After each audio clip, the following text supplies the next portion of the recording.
Hey guys, it's Brandon, aka B.Rich Beauty, aka your beauty best friend. Happy Friday, y'all! Lord Jesus, let's just jump right into it. America fell apart on Wednesday. Kanye West and some rumors with Jeffree stars floating around. And there's an update with Dr.Dre and his spousal support. So we're going to talk about that and a lot more. You know what to do. Grab your tea, grab your beverage. Let go.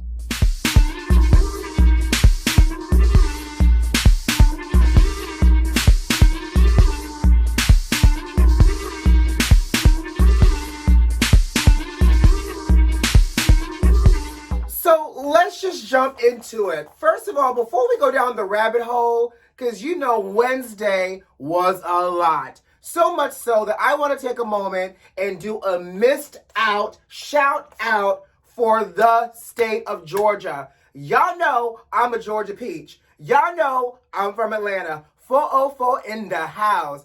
Georgia turned blue. Congratulations to our two new Georgia senators. They are making history. The first black senator from a deep South state. Yes, it's ridiculous that this is a first in 2021, but congratulations to our first black senator and the first Jewish senator.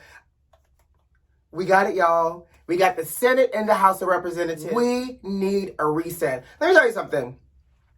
Before we even jump into Wednesday, I literally was just talking to a friend the other day, actually yesterday, and I said to them, what do we need to do to restore the cosmic balance? I don't know if Mercury needs to go into Gatorade again or if Mercury needs a Powerade, but something needs to happen because this is crazy. And we were joking and we said this cannot be what 2021 is going to look like. And I'm a firm believer that will not be what 2021 looks like, but we are now experiencing the aftershocks of 2020. Almost like how, when there's an earthquake, you get a little aftershocks, a little tremble a little bit later. So I think Wednesday was just a big aftershock of the year that we had in 2020. But let's talk about Wednesday, because, as your beauty best friend, we got to talk about it. Lord, the white supremacists, terrorists, and everybody else in between, because you know what? They do not deserve the title of a mob or of rioters or protesters. They are terrorists. They were terrorists. They did terrorist attacks. It was an insurrection. These white terrorists came on down to the DC, child, and tried to burn the place down with destruction. Let's unpack this. First of all, I want to know what type of logic I don't want to know the logic because we know it's illogical. But let's start with this. How about this? I want to know the type of privilege and unmitigated gall that you could have to say, I'm going to book me a flight. I am going to book me a hotel room. I'm going to grab my finest Trump pieces, my finest flags, and I'm going to pack those up and head on down to D.C. to protest, right? Not only did they come on down to protest, which we knew that they were coming to protest the day of the Electoral College certification. Any other time, this Electoral College certification goes unknown. We can care less. We're like, what? We did the job, certified a man, whoop, whoop. Boom, bam, let's move on, right? But this go round, we knew that these people were coming to challenge the electoral certification. So here's the thing. What did y'all expect to accomplish? Did y'all expect to, outside of what we're going to talk about, was the logic we're going to protest, we're going to make them stop counting these certifications, and we're going to overturn the election in the name of Trump? Maybe that was a thought. But what happened was these white supremacists came on down to D.C., rented their hotel room at the Holiday Inn, at the Hyatt, or wherever else, and then their leader, 45, Trump, came out to speak to them. So in the process of him speaking to them, as we all know, that mofo gaslit the hell out of them. So much so that they rounded up their white privilege and wrapped it up in their flags and marched down to the Capitol, which, if you catch, he set them up because he says, we're going to march down there together. That man was in the Oval Office and had all y'all fools go down to the Capitol. So they went on down to the Capitol. Now, have you guys ever been to the Capitol in D.C.? I have. Not only have I driven by it, I've walked past it, and what this black man has noticed is that the Capitol is strapped, honey. There is police there. There are armored vehicles there. And not only are there police there, but there's Capitol Police there that literally had armed boots down, a strap on the leg, or something going across their chest. I don't speak guns. I don't know if it's an AK-47 or a rifle, but what I do know is it is some form of machinery, okay? So I've seen the type of security that exists on a regular day in DC at the Capitol. Now, here's where I feel like it gets a little murky for me. You had the joint houses of Congress in session, in a rare joint session, including the vice president in the building. Y'all don't have more security beefed up that day because y'all got a lot of valuable people inside that building? Like, I'm just trying to figure out how it was a regular security detail that day and not heightened because of what was happening inside that building. That's the first piece. Second piece, how did a mob of armed people get past and ambush Capitol Police at the Capitol? First of all, there's always some kind of barricade as well that can keep people back. Now, what we all know is during this summer for Black Lives Matter and the protesting, that Capitol was suited and booted down with police officers in their military gray uniforms ready to rubber bullet, tear gas, and everything else in between. But yet miraculously on this day of certification, these people are able to storm through, ambush the Capitol Police, and make it inside the building. Not only were they able to storm through, what blows my mind is you see them trying to hold them back with barricades on one part of the lawn, some of them resisting to even use mace. If I saw them coming, you don't think I would be trying to mace them down first? That's the first piece. Second of all, there's actual video circulating where on other parts of the building, they are physically removing the barricade and allowing them in. This is how you know this coup was not only set up and gaslit by the president, but there was some inside working happening as well. Who was the inside mole that allowed them to come through? Because everybody needed to be fired, right? So not only were they allowed inside by them removing the barricade, these terrorists activated their Spider-Man skills and started scaling walls.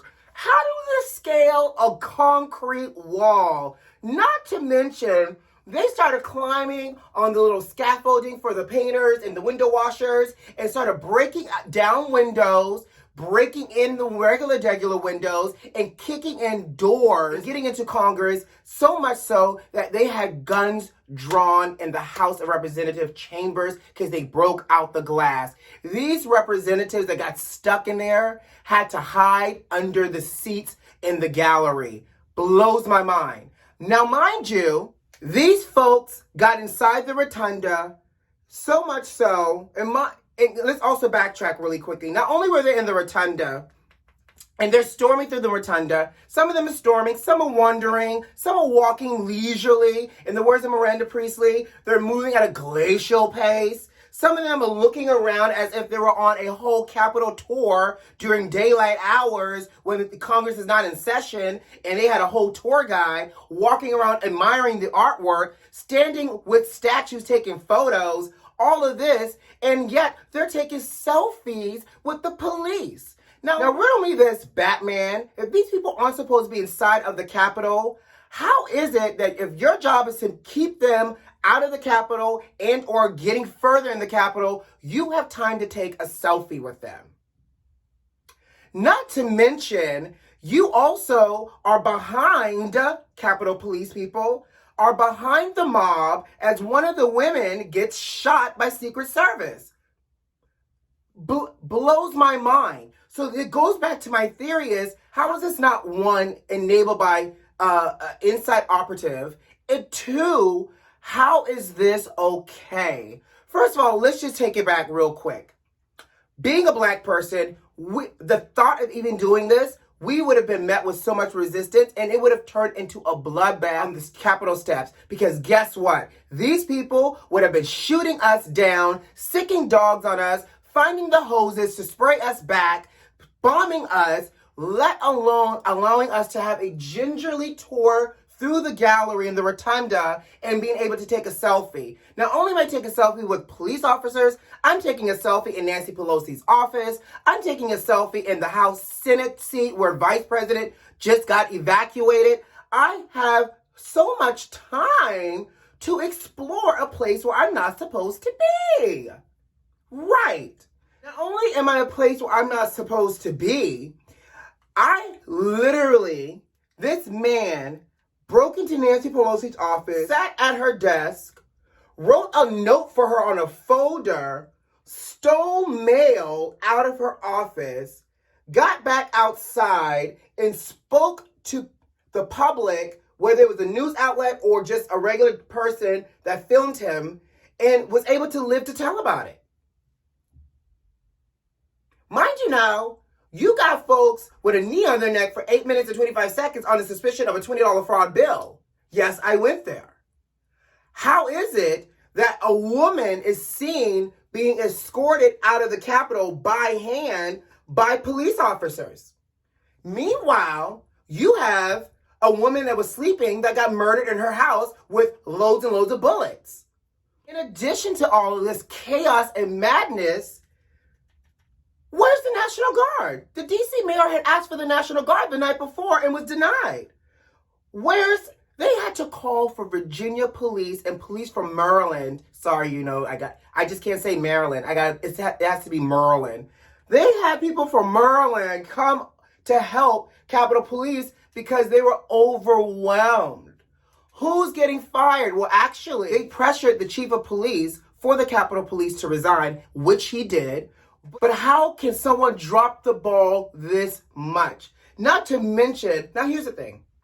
When I saw something floating around, it was like, we're not expecting it. We don't want to see people shot. We just want to not be shot the way you didn't shoot them. There's always tactics to help manage this unless this automatically turns violent. But how is it that this was able to happen and we had very minimum casualties? And if I'm not mistaken, very few arrests. So much so that the FBI is like, we need people to help us identify who these people are. Child, there are Instagram pages up right now identifying all of these terrorists. I need to know, and you know what makes it bad? That these people not only was able to get away with this, they were able to leisurely go back to their hotel, the Hyatt or the Holiday Inn, have happy hour, drink their bottles of wine with the screw off top, and eat chicken tenders and do whatever they want for the rest of the night without a mask on in the lobby of the Hyatt Hotel. These people were able to go back and continue on with life. And on top of that, the curfew hit at 6 o'clock in DC and they were still out there. Literally, the police officers pushed them back. And it wasn't until the National Guard arrived and they switched outfits, the police officers switched outfits into more riot gear, that we even saw any type of confrontation. They were literally gingerly treated like a delicate Fabergé egg. And it was okay. But you know what the get you got you really is? And we're going to wrap this up. The get you got you really is that outside of all this chaos, the fact that when they got reconvened, the senators and the House and the representatives came back into the building to do their job. Senators like Ted Cruz from Texas, trash. Rick Scott from Florida, Florida. Are you surprised? I'm not. And other white females from Missouri and Wyoming that still wanted to object to the Electoral College certification for those key swing states, which should tell you that outside of all of this craziness, these people still wanted to overturn these votes to possibly hand over this election back to Trump after he created all of this mess. I don't know what kind of Shonda Rhimes scandal, blackmail that 45 has on these senators that could allow them in their right mind to show back up in that building and say, yeah, we still object, because that blows my mind. What I know for sure, though, is that we had a clear example on Wednesday that two Americas existed. And it continues to exist because we saw it play out. We as Black people have lost our lives for a lot less. And for just the fact that we want racial and social justice. And we saw that these people mobbed and became a terrorist attack on our country because of fragile egos and them thinking an election was rigged and that their president was ripped from his landslide victory. So you're telling me that you created anarchy in our country over pride and ego. What happened to politics being politics? There will always be a winner and there will be a loser. And the loser has to take it on the chin and walk away. That, to me, is a clear example of this is America. Moving on. Child, Dr. Dre hasn't even settled in his home yet for recovery, but word on the street is he has agreed to give Nicole a one-time payment for $2 million. Y'all know we've been talking about it. Nicole has been pressuring because she wanted spousal support for $2 million a month, which I think, again, we've talked about how absurd that is. But Dre has agreed between her team and his team that he would give her a one-time check for $2 million until their next divorce hearing plays out. Now, the get you gotcha with this is he's going to continue to pay for her living expenses like the house and her mom's house and stuff like that. But this $2 million now has to be what she uses to pay for her security detail, to also pay for her lawyer fees and any other expenses she occurs between now and the hearing. Now, here's what I think. I feel like that's a very generous offer. Apparently, also, the word on the street is this was being negotiated before he had his brain aneurysm. But unfortunately, in order for this to be signed, he had to actually sign this thing while he was still in the hospital, child. Can you imagine? So I'm taking it that Nicole never showed up by his side, but she's waiting for that check to be served to her via priority mail. Kanye West is trending on Twitter. He sure is. Thanks to a TikTok influencer by the name of Ava Louise, she has lit the internet on fire with a salacious rumor, honey. She is saying that Kanye and Kim are getting divorced because Kanye had an affair with a very successful male blogger by the name of Jeffree Star. Now, mind you now, here's my disclaimer. These are rumors and allegations, but I'm just sharing with you guys what the rumors and the allegations are. So Ava is saying that from a very reliable source, now that Kanye and Kim are getting divorced, she is saying that Kanye has been having an ongoing, relationship with Jeffree Star. And so just to kind of give you a little bit of a backstory, apparently Jeffree Star and Kim Kardashian were really good friends and really kind of close. Rumor was that she also started to distance herself from Jeffree Star because that person, and which I don't know if y'all know, but Jeffree is a little problematic to me because he has made some very racist comments in the past. And apparently because of those racist comments, she started to distance herself from Jeffree. But Jeffree and Kanye and Kim live in the same Calabasas community in California. So that was also one of the things where, they lived in the same community together, quote unquote neighbors, which fueled the friendship and also the potential rumor.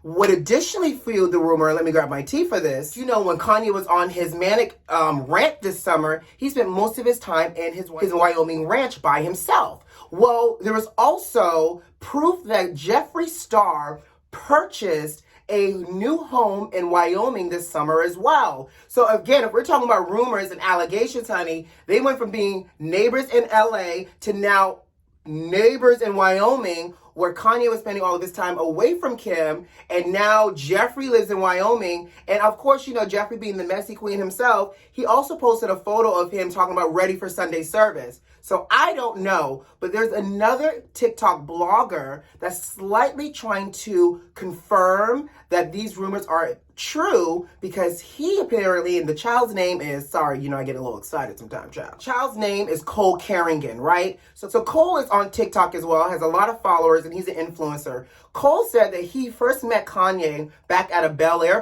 party, had a quick conversation with Kanye, and a couple of days later, Kanye's ex-security person DM'd Cole in his DMs asking for his number, and that Kanye wanted to chit-chat with him. All alleged rumors. Once he gave Kanye his number, I guess Kanye reached out, and then the security guy tried to arrange a car to pick up Cole to take him to the W in Hollywood. But before he did that, he had to sign a non-disclosure agreement. So Cole, says here's the screenshots. Here's a non-disclosure agreement. Here's me at the W in Hollywood. He goes, but I can't talk too much because I don't want to be ripped apart by Kris Jenner and or sued by Kim, because apparently I think Kim has also filed a lawsuit against Ava Louise. Baby, this is juicy. Because now Kim is saying that this is not the reason why she's divorcing Kanye. It's basically his craziness and all the other issues they got. But this is the timing for all of this seems quite suspicious. And it's a sippable moment, honey. It is hot. So I'm going to sip here and I'm going to move on from this rumor, allegedly. But I'm going to keep my eye on it. And you know we'll continue to talk about the Beauty Besties as this thing unfolds. Because you know I feel like it's going to unfold some more. Okay? All right, guys. I gots to go. You know what to do. Subscribe to the channel if you like this video if you like, and leave me a comment. But most importantly, are those notifications turned on? I hope so. Who loves you? I do. Have a great weekend. Bye.